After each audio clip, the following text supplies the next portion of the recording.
We have all heard it, the grass is always greener on the other side. আজ এই কথাটা খুবই relatable বলে মনে হয়।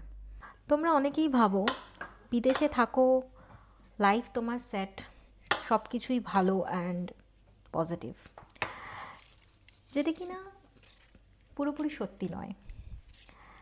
ইন্ডিয়াতে থাকতে আমরা অনেক ছোট ছোট জিনিস ছিল যেগুলোকে ইম্পর্টেন্স দিইনি বা তার গুরুত্ব বুঝিনি, এখন সেটা বুঝতে পারি। যেরকম মা হোক বা যে কেউই হোক তোমার জন্য খাবার বানিয়ে রেখেছে আর তুমি গিয়ে খাচ্ছ,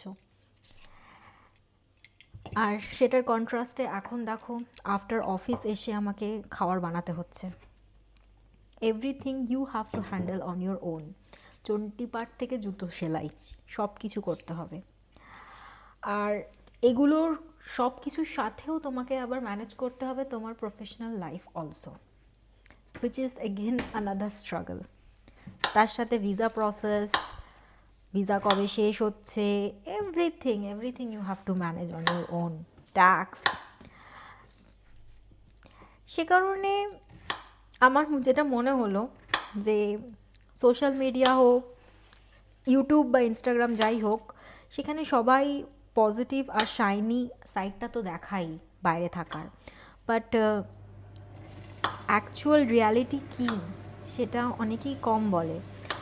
আর আমার এর জন্য মনে হলো তোমাদেরকে জানানো উচিত, যারাই তোমরা ভাবছো বাইরে আসার কথা, be prepared, not only skill develop করবে বাট প্রিপেয়ার্ড মেন্টালি। একা সব কিছু কী করে হ্যান্ডেল করবে? মন খারাপ হলে কিন্তু এখানে আরেকজন নেই যার কাছে গিয়ে তুমি তোমার মনের জিনিস শেয়ার করবে, until you are getting married or you have a partner. বাইরে আসার ডিসিশনটা শুধু প্রফেশনালি বড় নয়, মেন্টালিও অনেকটা চ্যালেঞ্জিং। আর এটা নেওয়ার আগে you need to think twice যে তুমি ক্যাপেবল কি না to live almost an isolated life. কারণ ডে টু ডে লাইফে যদি বন্ধু সার্কেল তৈরিও হয়, you are not going to meet them every day, or they will not have time for you every day. তাই একা লাইফটা কাটানো একটু দরকার এখানে, শেখাটা একা লাইফ কাটানোর কাটাতে কী করে হয় সেই জিনিসটা জানাটা কিন্তু খুব দরকার এখানে।